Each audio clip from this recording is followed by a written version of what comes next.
She's April. And she's Molly. And we are the Book Besties. Carrie motherfucking Fisher is in it. I love that there's a magical drug named after me. He said it'll probably be 3 inches because it'll be men measuring it.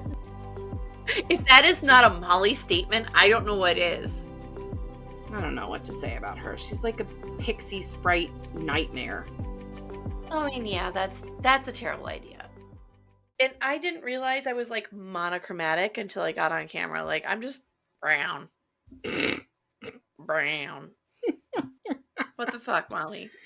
It didn't change after work, so I'm wearing my Librarian of Mini Humans today. I had to fill in for story time because we've just had so many staff out sick. Yeah. There's a bad neurovirus going around. Yeah. And just the flu in general. But we're out of snow days for the school district here. They have one more left, which will be tomorrow. And we're filming this wibbly wobbly timey-wimey. Right. We're expecting a snowstorm. They're not calling it a blizzard. They're calling it a snowstorm. But we're supposed to get between 6 and 12 inches, like 6 inches to 12 inches. And Tom said, of course. Oh boy, Thomas. He said it'll probably be 3 inches because it'll be men measuring it. They'll just round up to 6. Men always over-exaggerate. I've been saying that we're getting the male main character inches. We're it was supposed to come here. Yeah. And then all of a sudden, and it just cleared out, out of nowhere. But it's been fucking cold. The wind has been so bad. Yeah. The wind has been terrible here. Well, my little free library fell over in my front yard. Oh, no. From the wind. Yeah. Go put Sammy in it so it stays put. Put Sammy in it? Yeah. He'll just hold it down. That's a terrible idea. You think it'll just blow away? Put Sammy in it? I think it's bad to leave my son out in the elements. I mean, yeah, that's a terrible idea. I'm going to tell you what he did. I mean, he would be in the little free library, so he wouldn't be out in the elements. He would be inside a box inside the elements. Okay.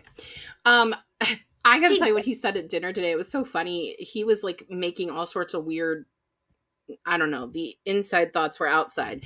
And I just looked at him and I was like, why? And he goes, I mean, why not? And I was like, if that is not a Molly statement, I don't know what is.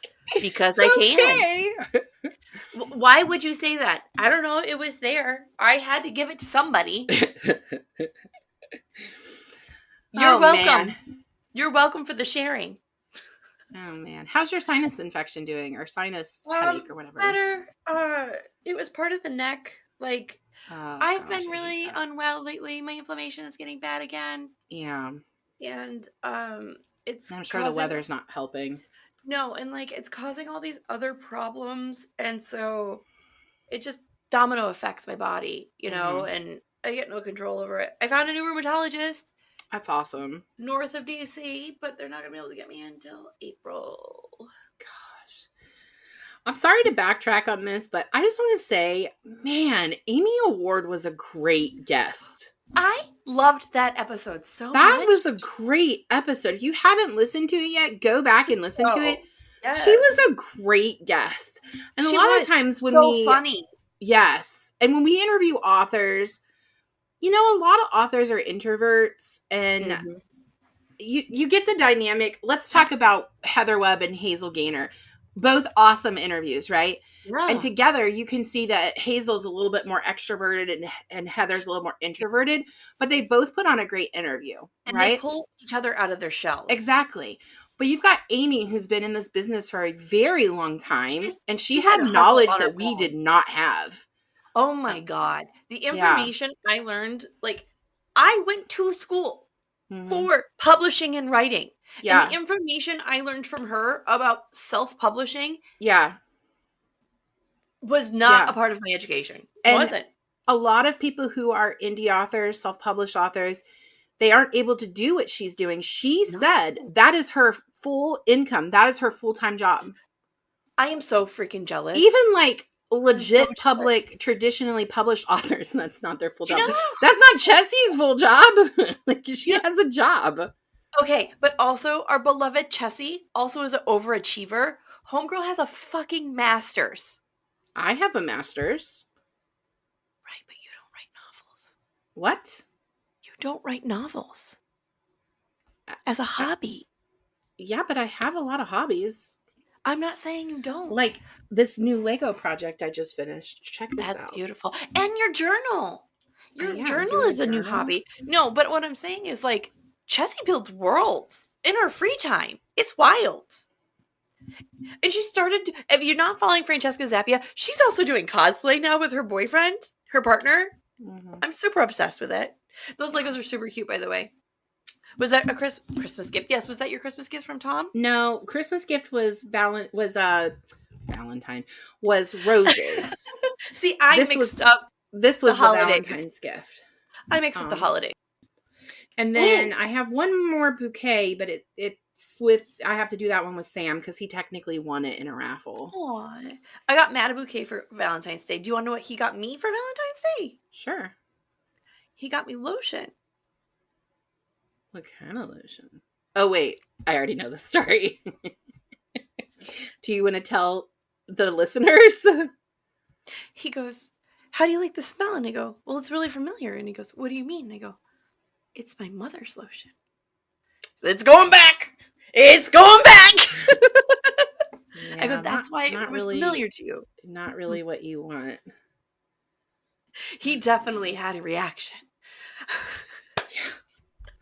So this is our last episode of the romance books, and I think I am ready to not be reading romance. Believe it or not. I'm really excited for next week's book too, though. So let's talk about this week's book. But before we do, I have literally been reading romance novels since November. Sometimes it's been romantasy, but it's been strictly romance since November. Is it like a little spongy joy world in there full of like just people humping? Sometimes there's too many people humping. It's just a lot of penises in your brain. There's a lot of penises.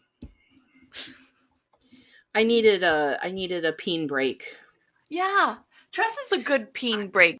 I showed Tom those TikToks I sent you with the chiropractors where I was like, how is this not like sexually charged? And he's like, do you need to like get some? There's nothing sexual about that. I was like, lies. It's how they're talking to each other. He's like, I wonder if it feels like that when I do it to other people. Come on. They know what they're fucking doing. They know what they're doing.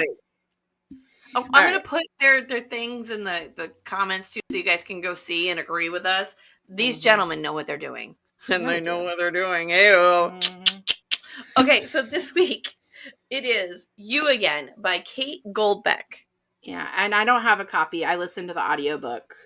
I did too, but I had to buy it to do questions because I struggled with format. Yeah, there were a lot of format issues with this one, which I know we're going to talk about. I struggled with format. Would you like a synopsis? Of course I would. Okay. When Ari first meets Josh, she is trying to just meet her daily quota. And like every other New Yorker, Josh is just trying to avoid the crazy person on the street who is trying to get him to sign up for something. Did either expect this terrible interaction to continue on later that night?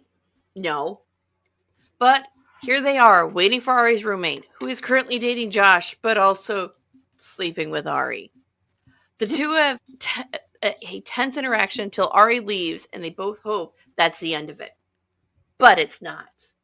You Again follows the struggle of Ari and Josh from their start of dislike to eventually falling in love. All right. First question. You Again is a Goodreads 2023 nominee for Reader's Favorite Romance on Goodreads. And Kate Goldbeck... That's surprising to me. I agree. And Kate Goldbeck is new to Pod. Does her writing live up to this nomination? See what I'm saying? I need to get my thoughts in order. You'd think I would have done that before we, so started here's filming. What I'll say about it. What was weird for me about it is I noticed the nomination first, and then I went to the ratings, Mm-hmm. and most people have this 3 stars or lower. Yeah, it's totally mid in the ratings. It is so mid. Yeah, and I, As the kids would say. I, Mid. Like, here's the thing. Is it a terrible book? No. no. Is it Is the banter the good? best book I've ever read? Definitely not. For it to be a nominee for best, I'm just trying to think of what else came out in 2023 because I am certain Allie Hazel would release something. I'm certain that Emily Henry released something. I'm certain that Louise Hay released something. Like, how is that? Abby Jimenez probably released, like, Megan Quinn. Like, there's just too many authors that, like, why was this? Okay. So 2023, Happy Place won. one. Then it was Mm-hmm. Love Theoretically, Yours Mm-hmm. Truly by Abby Jimenez, Lucy Score, Things We Hide from the Light, Which I just Romantic finished. Comedy by Curtis Steinfeld, which we did Once More with Feeling by him. By her? Final by her. Curtis. Isn't Oh, Curtis no, a boy? we did not. That's not the same author. Oh, okay. The covers Sussman. just look the Eliza same. Sussman. Okay, the covers just look the same. My bad. Final Offer, King of Pride, The Right Move, The 7-Year Slip, Wildfire, Meet Me at the Lake, Pucking Around, True Love. I could go. There's a little. Okay, I'm on to almost done. I've read most of the books on that list, Practice Makes and Perfect, Powerless by Elsie Silver, In the Likely Event, Hello Stranger, You Again, A Long Time Coming, The Long Game. There's a lot I've of read Gretchen most of the Cousins books here, on that guys. list, and Happy Place won that year, which is my least favorite. Nope, Emily Henry. Yeah. It's my least favorite of hers, but a bad Emily Henry is still better than this. Like, I don't know. Like, I wouldn't read her again. And it's not that I even rated her that poorly. But she like, doesn't have anything else, like, I hanging know. out. You know what this reads like? This reads like a draft for, like, an idea draft for a movie. Like, this is what I'm. She was watching way too many rom-coms during the pandemic and went down a Nora Ephron hole and was like, I'm going to write. But, and I don't know her sexuality, so I can't really speak to that. But I feel like there were some, I'm going to go for cool girl popular vibes. And I'm not saying that everybody that's bi does that. I know that's not true. What did I text you? I said, it feels like she's trying to write Ari as an extra cast member in Rent. Yeah. Like, Ari is not a person. She's not a character. I understand that she's not a real person because she's a character in a book. But to me, this kind of person doesn't actually exist. Okay, this is the... You've read Gone Girl, right? Yeah. You know how she's like, I was the cool girl. I did all these things to be the cool girl. Like, that feels like Ari to me, but in a comedy. Okay, here's the thing. I can relate to Ari on a couple levels. Sex in your 20s, just have sex in your 20s. Sex for approval. Sex to escape. I can see the human parts of Ari, but the way this author turned this character up, turned her into more of a cartoon of the kind of girl she was trying to get, if that makes sense. Yeah. Like, the scene that happens on New Year's Eve where they're at the party and she's on Molly, and I know that you have a question about this, but yeah. It reminded me of a sketch from SNL. Like, I could totally see Kristen Wiig or, what's the woman's name? The blonde who always plays Ellen or used to play Ellen. Oh, yeah. I can't think of her name. I'll put it below, but I could see her, Kate McKinnon. I could see her, like, doing Ari. But a fake book, like a character. But that's what I'm saying. She's not real. Like, she doesn't, I don't know. I get what you're saying. And I really had an issue with the format of this book because we have... So, this is me, English teacher brain. There's first person point of view. There's second person point of view, which you really don't read very often. It's where they use the you walk into a door, you do this. It's like choose your adventure. Then you have different types of third person. Mm-hmm. So for third person point of view, you have third person omniscient, where you know everything that everybody's thinking. Okay. Right. You also have third person limited. And third person limited is the perspective of one person, but it doesn't use I, it uses she. They. Okay. Yeah. This book tries to use third person limited, but from the perspectives of both characters, and it doesn't separate the voices between chapters. Like literally, we'll getting a point from Ari's point of view, and then it switches from Josh's, and I could not keep up. In the audiobook, you literally roll from point of views. If we would have had a dual narrator, male voice, female voice, this might have helped. But if they would have done that, but that's not written to be that way. I had to actually, like, I know you bought the physical book. It was difficult. I know. It was difficult. I know you bought the physical book so you could write questions, but, like, at one point, we were talking about the format, and I borrowed the ebook copy from my library through Libby just so I could see if I was missing pauses in the physical book, in the written book versus the audiobook. Was it not gabbing? What was going on? Like, there was nothing. There was nothing. Okay. And I just needed, and here's me gonna go on the editor here, which usually I blast the writer. And I defend, yeah. But I'm gonna go on the editor here, because you know that this is not a good way to write. Mm-hmm. Like, what were you thinking, guy? Right. You know when you know that, like, TikTok sound, it's actually a Vine sound. I brought you gold. I brought you frankincense. I brought you myrrh. Murder. Judas. Yeah. An author brings you gold, frankincense, and myrrh. An editor gives you murder. They fix it. Yeah. They find the diamonds. They cut. Yeah. Yeah. That was not here. No. And I gave the book, what did I give it? 3 1/4, I think. I think I gave it 3 1/4. 3. I gave it 3 1/4. It's not the worst book we've read this season, but I like the banter. I like the storyline. There's just problems in it for me. The thing is, I will say, the audiobook narrator, when she did Josh, she really did a good job with him. Mm-hmm. I like the way that she said no as his character. Like, Ari would have this, like, crazy thing, and he'd be like, no. No. No. He's That's like, not happening. No. I think it probably would have been better if she would have done dual narration between chapters, or wrote from one person's point of view. Like in Jasmine Gouliard. Jasmine does a little, you know what I mean? Even in the chapter, there is a physical split. You know we are changing point of views. Yes. This is important for readers, especially readers that are not well versed in romance and like multi-camera movies or whatever your inspiration is. Well, it's important for readers who are not reading like professors. Like, not everybody reads the way that I do, or we do in general, because we read a lot of books. I mean, how many times have we gone through group chat and one of us, of the three, has asked about symbolism in a book, and the other two are like, you know what I mean? Like, I just want to clarify, I have never been the person to ask about the symbolism, and I have always been the person to give you an answer on the symbolism. Sure. And you again, Ari is a struggling comic. When we first meet her, she is working for a non-profit and is trying to meet her quota when she runs into a grumpy person.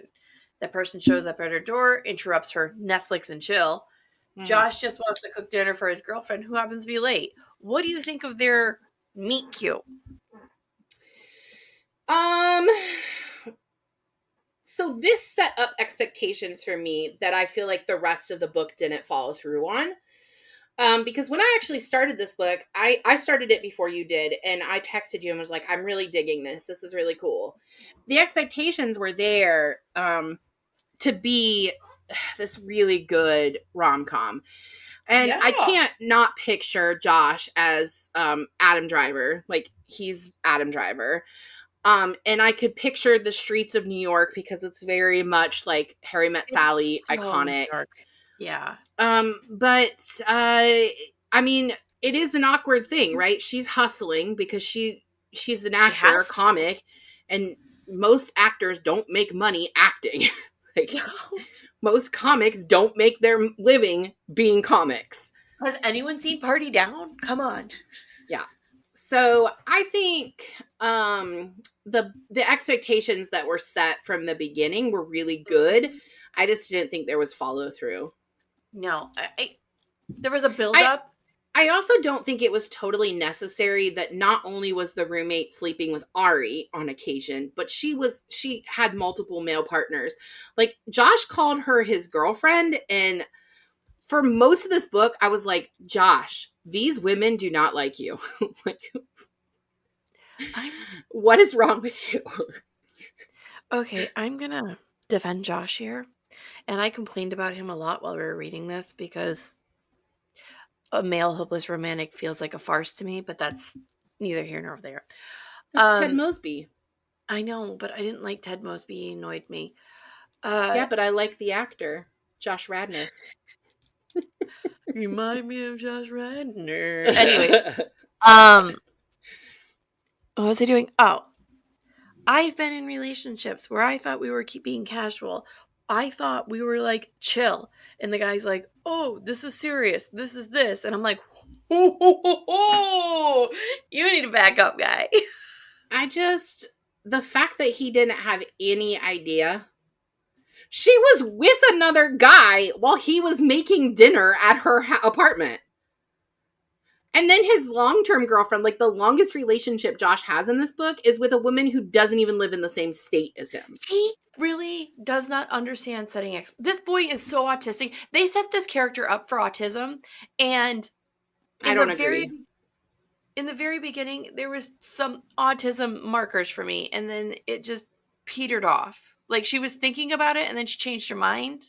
Like, I don't think he's autism coded or autistic. I think he's Upper West Side, snooty, rich. But he wasn't. He comes grew from up in a money. sub shop. He grew up in a deli.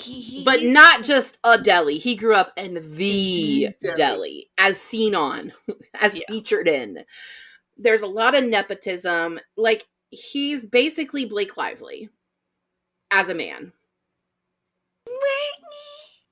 Except I don't think he would accuse anyone of sexually harassing him. There we go. For no reason. Okay. The next time the two run into each other, they're both in happy relationships. Mm-hmm. Here's where we get to the New Year's Eve, kind of. Ari is tripping on MDMA, Molly. I love that there's a magical drug named after me. A happy drug. I think it makes sense. It does. And happily married to a free-thinking professor. Josh is in the middle of a long-distance relationship. It's New Year's Eve, and they're alone when the countdown starts. Did you expect them to kiss? No.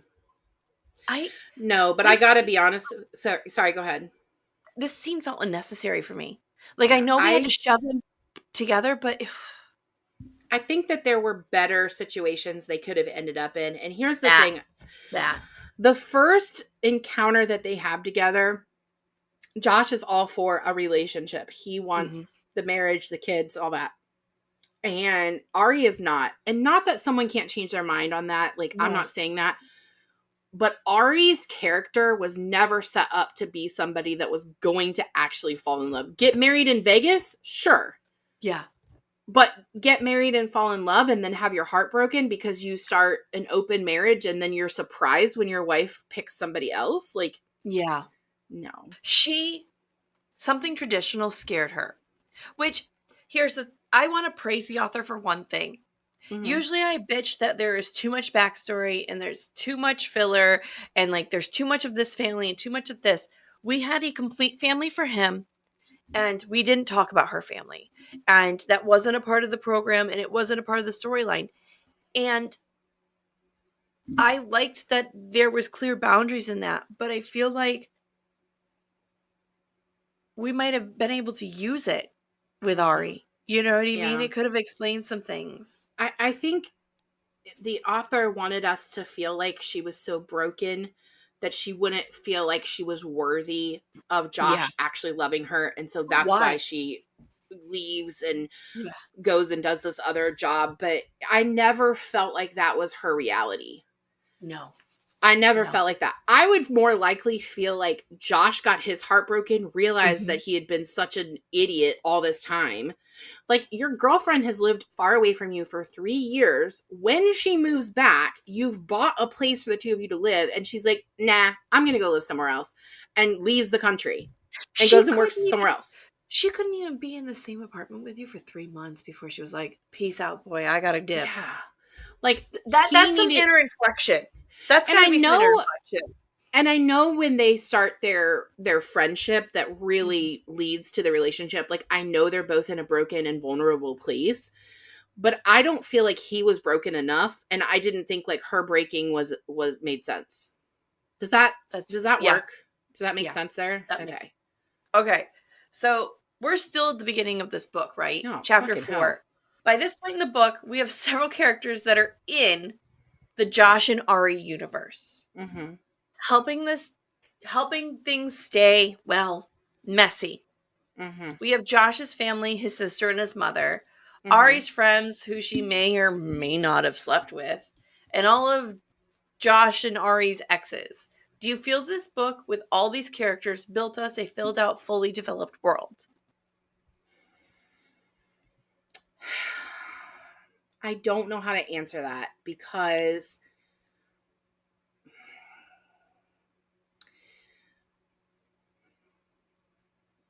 I don't think Ari ever has had a friend other than Radha. Radna? Yeah. What is her name? Radha? Rodney? No, Radhya. Radha? Yeah, that's right. Yeah. I don't know. I can't remember how to say it. I haven't either. Radna, maybe. Radna. I don't think she's ever had a friend besides Radna. Yeah. Nobody that and Radna actually calls her out for this, right? She's like, every friend you've ever had you slept with. She doesn't believe that Ari hasn't slept with Josh because you don't have friends. Seriously. I'm your only friend. She says that. I'm your only friend. Right. And Ari says, I think you might be my soulmate and you're the only one of my friends that doesn't sleep with women. I know you've been able to keep exes around, but I can't. There's nobody in my life that I have dated. Nobody. Maybe it's the queer person. Except for Tom, because I married him. Well, yeah, but if you stopped, no, not going down that road. No, we're going to close that door. No, we're good. No, I don't understand how people can stay friends with exes. And I guess because for me, my heart lives in my vagina. If I had slept with anybody, there's no way I could see them again. So the ones that are, okay, my previous sleeping friends, that were just friends, but we kind of hooked up a time or two. He has a normal life. I have a normal life. We see each other on social medias. We're we wish each other happy birthday texts. That's that. I'm not even Facebook friends with these guys. Him, that's fine. But my high school sweetheart, Brian, he and I text each other on each other's birthdays. We check in. When my Aunt Rhea died, he lived near Rhea. He knew how special she was to me. He called me. We were special to each other in a way that it doesn't matter that we're, you know what I mean? That connection doesn't die off, if that makes sense to you. It doesn't make sense to me. I understand what you're saying, but to me as a person, who I am, that is not how I operate. Yeah. So the world, Ari's world and Josh's world, they cross over in a lot of ways because Radna is a chef. Yeah. And she works in Josh's kitchen at one point. And Josh is a chef. Yep. Josh's sister is a social media influencer, and her professor was Ari's wife. Yeah. They all overlapped. And then there's the guy that she was in a situationship, or not even that. They were just banging. Roommates. They were fuck at the beginning roommates. at the beginning of the book, I can't think of his name, but he's a comic too, and he's what? They were in the same troop too. They were in Yeah. like a And troop together. they are still friends. Right. I don't know. I don't think I'm secure enough in myself that I would be happy to be in a relationship like that. I wouldn't like it if Tom was still friends with his exes. Okay. And I think Josh is uncomfortable with the fact that Ari is still hanging out with all these people. But Josh realizes in this book, he does some self-reflection after him and Ari, and things. We were jumping ahead. I don't even care.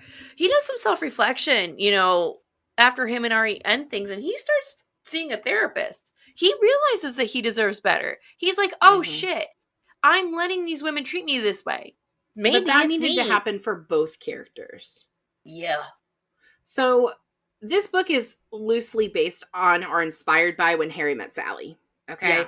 Even the she cover, talks about it in the author's notes. She's super and even into the cover sort of looks like the movie poster for When Harry Met Sally. Fan art. Yeah. So for those of you who haven't seen it, I don't even know how to explain it. Just go see When Harry Met Sally. Just watch it. It's just really rent good. It. It's on one of the many streaming platforms you own. Sure. Or go to your library and borrow it. I'm sure they have it. It's probably on Hoopla. Anyway, so both characters have these years of being in and out of each other's lives because of different circumstances. But both characters have to grow up and change. Yes. Both of them do. And here's the wild thing about this book. They're growing and changing at different paces, right? Yeah. And they both need different life experiences to get to the point where they need to be in this book for them to be happily together. But I would argue that the only change that Ari makes is realizing that she's good enough for Josh. I don't think she really did self-growth. I don't think that she did the work she needed to do. She just left. Yeah. And then realized, well, I miss him. She ran away. So let's, Ari hides like her relationship too. Like that is not a mature adult thing, right? Even she's sitting here telling Radia that I am not dating him. That's how you say her name. Yeah. She was telling Radia, look, I'm not sleeping him. I'm not this. And she goes, why are you lying about it? Why are you hiding it from me then? But I mean, it was her nemesis. What was she supposed to do? I really deeply disliked Radia. She was not a character I liked. If there were a sequel to this book and the world still in the same world, I would not want a Radia book. But why? What was wrong with her? She is very immature as a friend. You don't get to be jealous and claim Ari when you don't want that kind of relationship with her. But there's a comic, Fortune Feinstein, I think is her name. Yes. And she talks about, so she's a lesbian, and she talks about how she went to a Christian college and she didn't realize she was gay. And looking back on her adolescence, when her best friend got her first boyfriend, she went in this spiral about how upset she was. And her mom's like, why are you so upset? And she's like, because she's my friend. And then as an adult woman who realized her sexuality, she's like, oh, because I wanted something from her that we weren't going to have. Yeah. And that's all I see there. Radia is wanting the benefits without actually having the sex. But Ari also saved Radia after her marriage was over, right? Ari was there and supported her during that. But how is it fair that she did that for her and Radia doesn't do the same for Ari? What I'm saying is Radia is mad. Her crutch needs a crutch. Mm-hmm. Yeah. And that's what it is. And that crutch is not her. That you would want somebody else that you can depend on. But I'm sorry, she didn't feel like she could talk to Radia about these things because Radia didn't really understand her relationship with her wife and never thought they should get married to begin with. Right. And now Radia's mad. Now Radia's mad that her and Josh are friends. So we've made it to the divorce in the book. Josh and Ari are watching movies over the phone together. They're either texting, FaceTiming, or whatever. Super cute. And It's super cute. And like we have this whole long story, right? And it comes to a head when Radia finds out. And like turn of events happen. They both realize they have feelings for each other. They fall into bed to each other. Ari accidentally says, I love you. And then she freaks out. Yeah. And Josh's mom helps her escape. Yeah. What was Ari thinking? I think that's what she was thinking. What was I thinking? She really goes AWOL from their lives, right? Like, she doesn't just disappear on Radia. She disappears from Josh. She disappears from the troop. She disappears from, like, all of her obligations in New York. I think we're supposed to think, oh, she's afraid because the first time she gave into love, it burned her, and she doesn't want to do that again. But the truth is, I just don't feel like there was enough character growth for that storyline to actually flush out. Okay. I have a bell ringer for this, actually. That's fine. I forgot I had a bell. Okay, so I have a bell. The thing you just said is my bell ringer, but I also have another bell ringer. So in this whole mess, right? Josh is butthurt throughout this whole thing. Mm-hmm. Part of the reason he is pouting isn't because this girl broke up with him. It's because his stupid fancy dinner restaurant idea didn't pick up in his dad's old spot. Mm-hmm. And he is sitting home and just moping about not being able to cook anymore. Boy doesn't go out and get a job. Boy doesn't try to find out something new. He doesn't try to discover himself again. What does he do? He sits home and pouts and looks at all the furniture his mom brought. Is he pouting or is he depressed and doesn't know how to process that? Both. I think he had spent his whole life being told from his dad, this is the only way to do it. He wanted to elevate things and found out that nobody wanted his elevation, because I think he wanted too hard. He overcorrected too hard. Right. Yeah, he didn't want to live in his dad's shadow at all, so he went completely AWOL. He didn't just go elevated deli. He was just like, elevated cuisine. We are going to be spectacular. We're going to have a Michelin star. We're going to be amazing. Do you watch The Bear? It gives me too much anxiety.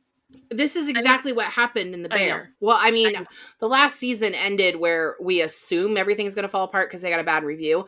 But they had this, essentially, a Chicago deli. Yeah. And they closed that, and they're doing a fine dining establishment. It's the same thing.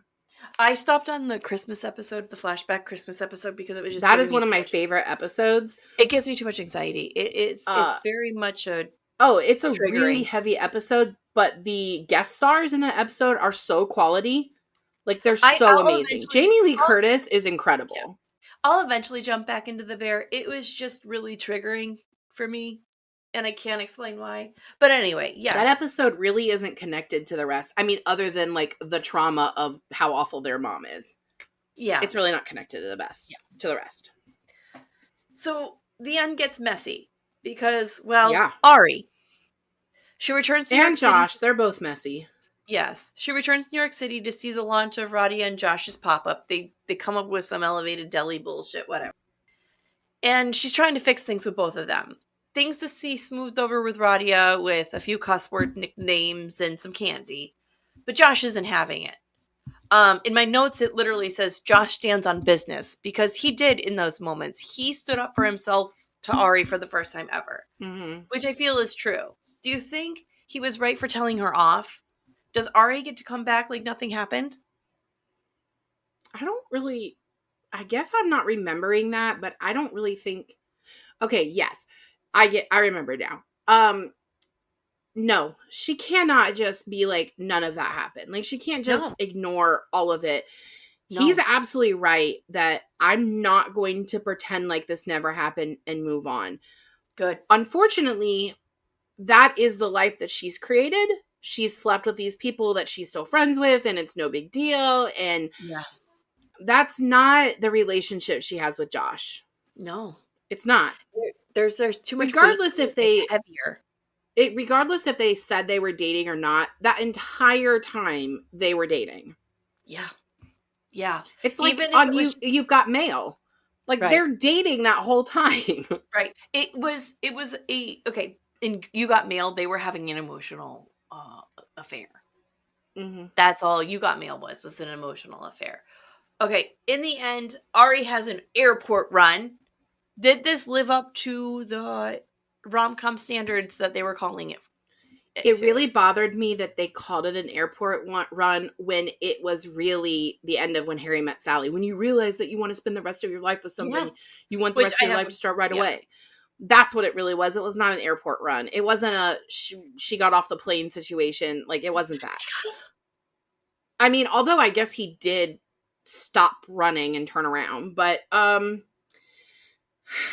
what I thought was interesting, and here is my bell ringer. okay.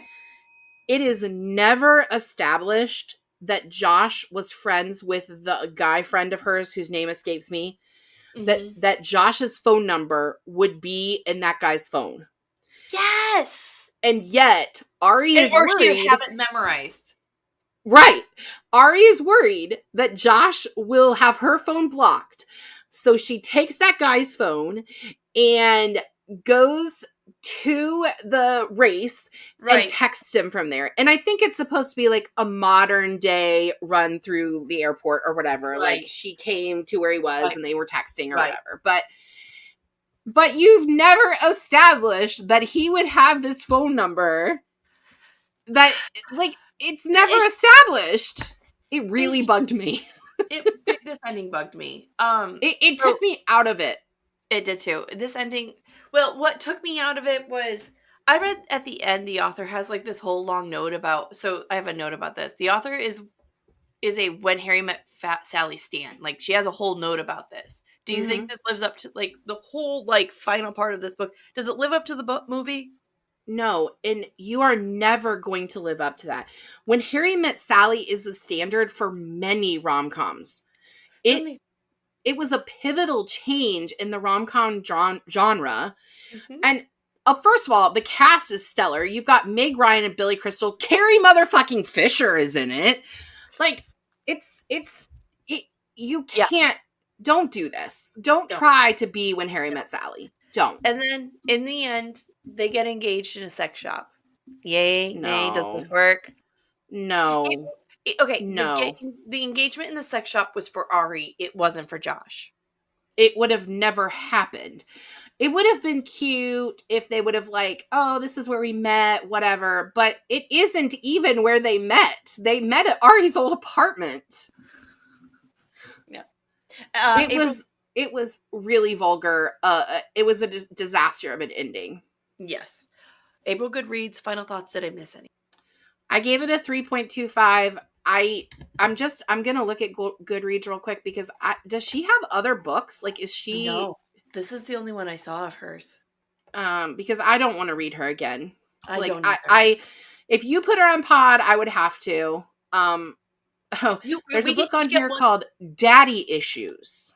No. That's supposed to come out this year. No. Here's the deal. We each get one veto.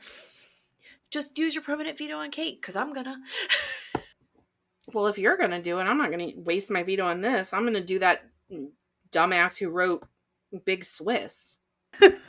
Never again. Never again.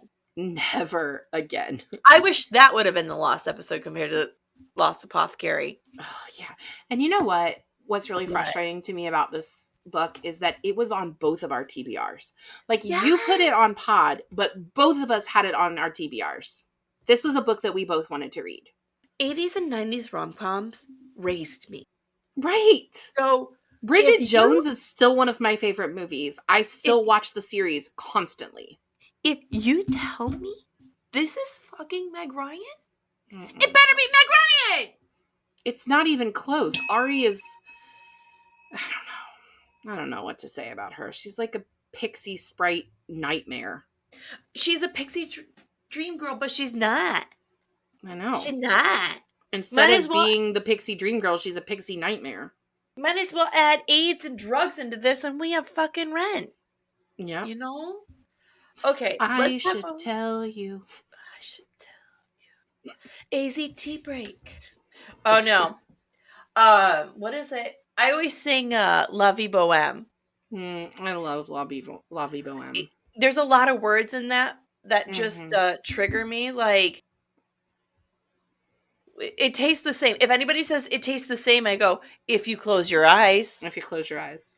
15 orders of fries. Is that it here? Wine and beer. To handcrafted beers made in there local are so breweries. many like small parts of that I didn't get when Rent first came out in the 90s because I didn't know all of that like niche, you know.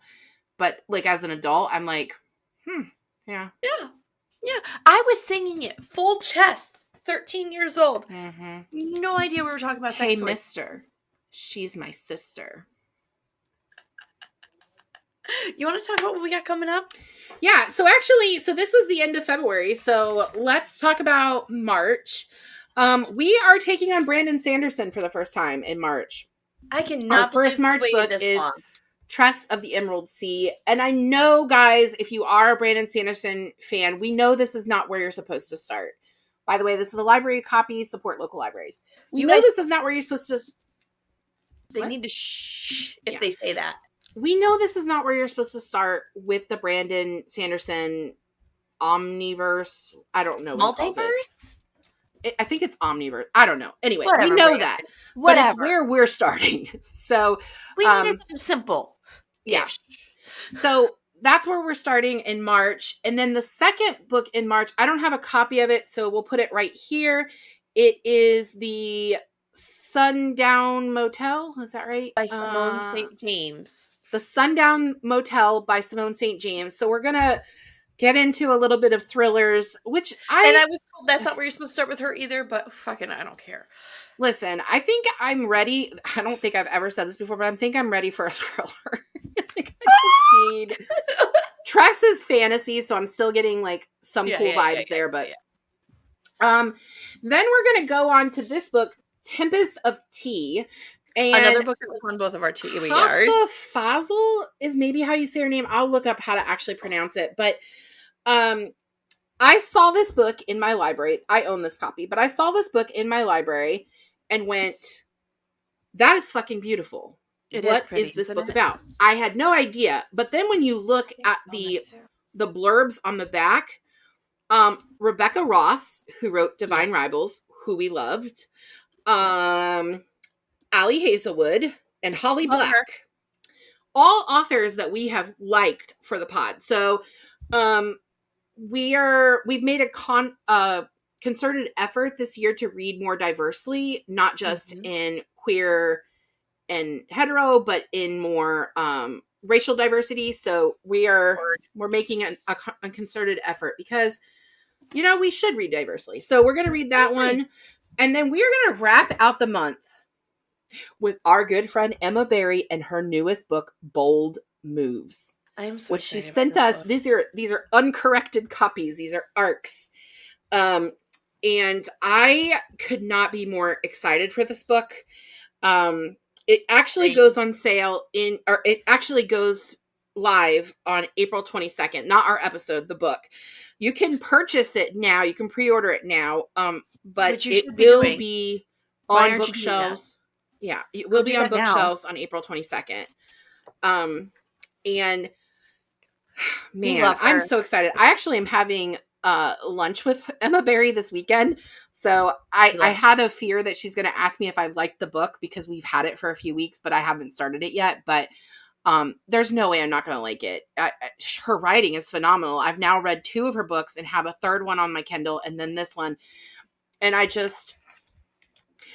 a really deep dive in her back catalog, and I don't even think I told you this, but I was trying to see what other books of hers I could acquire. And there is a novella collection that she's in that Olivia is also in. And I need to ask her about this because I can buy it for $121. We're not buying books this year. It's out of print, so I can't get it for... I haven't.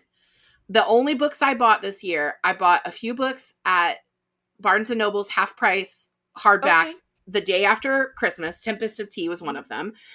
And I pre-ordered the books from my favorites. And then I did buy 2 books that I really, really want to read because they were deeply discounted because the sequels are coming out next month and they're getting rid of the hardback editions because the paperback editions are coming out. Of course. So I bought those because they're deeply discounted, but I'm only buying with gift cards and if people gift me stuff. I'm not spending my own money until I have read down my physical TBR. That's smart. That's going to take me a minute. I have like 60 books on there on my physical TBR. It's insane. I'm afraid to count that. I'm not going to lie. I did a TBR jar for March. Spoiler, because I haven't obviously read it yet. But interestingly, I pulled a book that came out last week that I really wanted to read. And I was like, of all the things in this jar, I pulled the newest TJ Klune. Good job. Storygraph is going to think that's my favorite author because this will be the 3rd book this year I've read by him. He's definitely up there. He's definitely up there. So that's what we've got coming up for March. We have a killer season. I'm excited. I mean, we say it all the time. Like, we have great books, but there's great books this season, guys. Yeah. And we have some other new exciting things coming up. We'll tell you more about those in the upcoming episodes.